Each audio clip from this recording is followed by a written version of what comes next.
मैं सारी कौम को ये बताना चाहता हूँ कि मैंने मोहतरम इमरान खान, प्राइम मिनिस्टर इमरान खान साहब को बिल्कुल सेहतमंद, खुश और खुर्रम इस माना करके एक बड़ा लीडर जो पाकिस्तान की फिक्र कर रहा है, सारी कुर्बानियाँ देने के लिए तैयार है। और ये भी मैं आपको बताऊं कि ये वो लीडर है जो दुनिया में इस वक्त सबसे ज़्यादा पॉपुलर आदमी है। क्यों? इस वजह से मैं आपसे कहना चाहता हूं कि पाकिस्तान के अंदर अगर कोई भी सर्वे हो जाए, इस इलेक्शन ने साबित कर दिया कि 70 से 80% तक इमरान खान साहब की पॉपुलैरिटी है। इस वक्त दुनिया में कोई लीडर ऐसा नहीं है, कोई लीडर ऐसा नहीं है जो इतनी बड़ी पॉपुलैरिटी हासिल करता हो। तो इमरान खान साहब ने सारी, मैंने उनसे हिदायत सुनी है। ख़ास तौर पर मैं आपसे ये कहना चाहता हूँ कि उनको इस बात का बड़ा अफसोस था कि ये जो प्रेस कॉन्फ्रेंस की गई, इसके अंदर फ़ौज को बहस की बुनियाद बना दिया गया। इसके अंदर ये बात भी हो गई, और फ़ौज के हवाले से एक आर्गूमेंट मैं देना चाहता हूँ जो उमर अयूब साहब ने भी दिया, मैं भी देना चाहता हूँ कि ये कहा गया कि फ़ौज के अंदर के जो लोग मुलव्वस थे 9 मई के अंदर, उनको सज़ा दे दी गई। मगर मेरा सवाल ये है कि खुद भी आपने यही कहा कि सारी फ़ौज तो मुलव्वस नहीं थी, सारी फ़ौज को तो सज़ा नहीं दी, मगर पाकिस्तान तहरीक इंसाफ के चंद लोगों के ऊपर आपने इल्ज़ाम लगाया और सारी पार्टी को बंद करने की फिक्र में है, सारी पार्टी के ऊपर इल्ज़ाम लगा दिया। क्या ये इंसाफ है? हम भी समझते हैं कि फ़ौज सारी इस चीज़ में मुलव्वस ही नहीं है। उमर अयूब साहब ने कहा कि चंद लोग हैं, मगर आपने सारी पार्टी को बैन करने के चक्कर में सारी पार्टी का सिंबल लिया गया, सारी पार्टी को दबाया गया, सारी पार्टी पर आज भी जुल्म किया जा रहा है। तो ये एक मंतिक है जो बिल्कुल गलत। दूसरी बात ये कि फ़ौज को बहस की बुनियाद बना दिया, यानी ये आपका स्किल सेट नहीं है, सियासत आपका स्किल सेट नहीं है। और पिछले सिपाही सालार ने, कमर जावेद बाजवा साहब ने चलते चलते ये बात कही कि अब आइंदा फ़ौज सियासत में हिस्सा नहीं लेगी। इसका मतलब उन्होंने इकबाल किया इस बात का कि जब तक तो फ़ौज हिस्सा ले रही थी सियासत में, अब नहीं लेगी। फिर आप कहते हैं जी फ़ौज का कोई हाथ नहीं, फ़ौज का इंतखाबात के अंदर कोई हाथ नहीं है। एक एक बच्चा जानता है, लाखों क्लिप्स मौजूद हैं कि फ़ौज ने इंतखाबात के अंदर कैसे इंटरफियर किया। तो सारी फ़ौज की बदनामी की बुनियाद बन रहे हैं। क्या ज़रूरत है प्रेस कॉन्फ्रेंस करने की?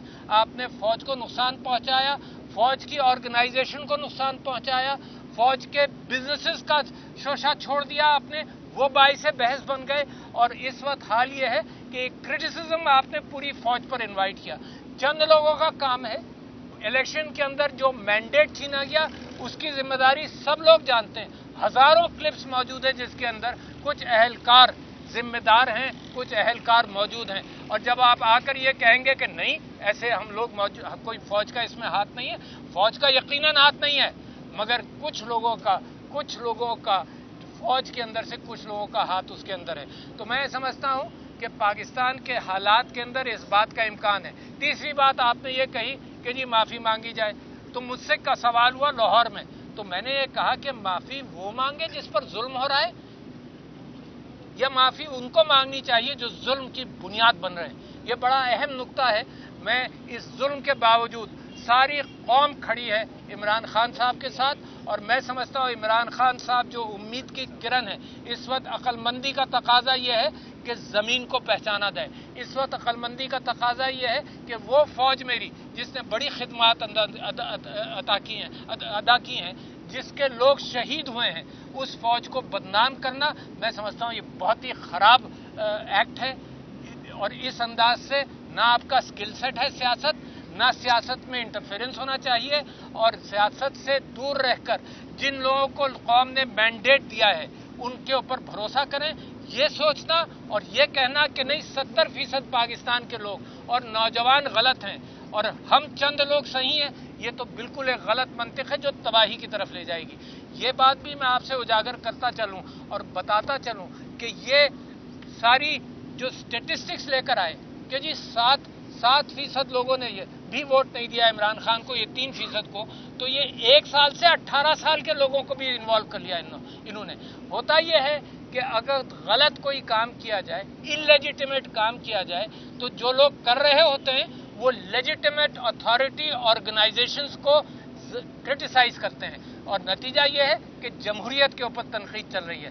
انسٹیٹیوشن آف جمہوریت کا ایک نیا انٹرپریشن دے رہے ہیں کہ جی یہ 31% لوگوں نے ووٹ دیا. میں کہتا ہوں اگر فارم 45 پر دیکھا جائے تو 50-60% لوگوں نے ووٹ دیا. اگر اور 18 سال سے نیچے کے بچوں کو دیکھنا ہے تو 80-90% جو ہیں وہ عمران خان کے ساتھ ہوں گے. تو کون سے کھاتے آپ کھول رہے ہیں؟ یعنی ایسے بولنا جو سکل سیٹ آپ کا نہیں ہے، سیاست آپ کا کام نہیں ہے. جب سیاست میں بولیں گے تو نتیجہ یہ ہوگا کہ لوگ پتھر کے گھر کے اندر رہ کر جب اینٹیں پھینکو گے تو شیشے کے گھر میں رہتے ہوئے جب اینٹیں پھینکو گے تو پتھر واپس آئیں گے. تو خدا کے واسطے میری فوج کو بچائیں، خدا کے واسطے ایسا نہ کریں کہ میرے انسٹیٹیوشنز کو تباہ کریں. یہ انسٹیٹیوشنز ہمارے ہیں، یہ انسٹیٹیوشنز قوم کے ہیں. اور اگر یہ کہا جائے کہ جی یہ ادارے اور یہ بزنسز فوج کے چل رہے ہیں، اس میں کسی سے پیسہ نہیں لیا گیا، تو پاکستان کے ٹیکس پر، پاکستان کے ٹیکس ایگزمپشنز پر، پاکستان کی زمینوں پر یہ انسٹیٹیوشن چل رہے ہیں. یہ انسٹیٹیوشنز ہمارے ہیں، اس سے ہمیں بالکل کوئی انکار نہیں. اور میں اس بات سے اتفاق کرتا ہوں کہ جو 9 مئی کے ذمہ داران ہیں، تحقیقات کرو اور تحقیقات کر کے سب کو قرار واقعی سزا ملنی چاہیے. اس میں ہمارا اتفاق ہے. تو میں آپ کا شکریہ ادا کرتا ہوں اور یہ پیغام، اور میں میڈیا سے گزارش کرتا ہوں کہ حق اور انصاف کے ساتھ کھڑے ہو.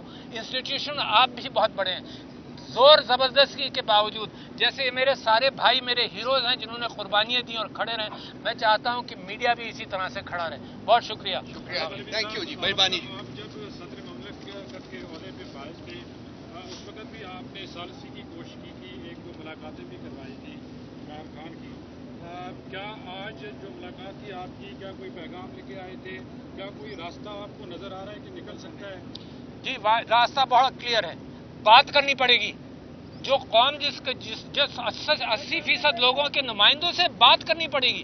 یہ کیوں کوئی کہتا ہے کہ بات نہیں کریں گے؟ اچھا، اور اگر کوئی ایسا آدمی ہوتا جس کا ویژن چھوٹا ہوتا، وہ کہتا نہیں میری انسلٹ ہے، اگر تم کہتے ہو بات نہیں کریں گے تو ہم نہیں کریں گے. یہ عمران خان ہے جو اس انسلٹ کے باوجود یہ کہتا ہے کہ اگر قوم کو بچانا ہے تو بات چیت ضروری ہے. تو ابھی بھی بات چیت کا راستہ ہی ہے، کوئی جنگ کا راستہ نہیں ہے. اور جب آپ پرامن لوگوں کو، جب آپ جمہوریت پر بھروسہ کرنے والے نوجوانوں کو آپ نا امید کریں گے تو مجھے خطرہ یہ ہے، مجھے ڈر یہ ہے کہ کہیں یہ دوسری طرف نہ نکل جائیں. تو یہ پاکستان عمران خان کا کریڈٹ ہے، اس کا احسان ہے کہ ان سارے پرووکیشنز کے باوجود وہ کہتا ہے کہ آئین کے دائرے میں رہ کر ہم نے کام کرنا ہے، پرامن رہ کر کام کرنا ہے. تو یہ اس کا کریڈٹ ہے، بڑا لیڈر ہے وہ. علوی صاحب، آپ نے کہا آئین کے دائرے میں رہ کے گفتگو کرنی ہے، تو آئین کے دائرے میں رہ کے سیاسی جماعتوں سے کیوں گفتگو نہیں ہو سکتی ہے؟ جس میں پارلیمان کا حصہ ہے، عمر یونس صاحب اپوزیشن لیڈر ہے، تو اور دوسری پارٹی سے کیوں گفتگو کرنا؟ اچھا جی، اصل میں کام یہ ہے، آپ لوگ پہچانتے ہیں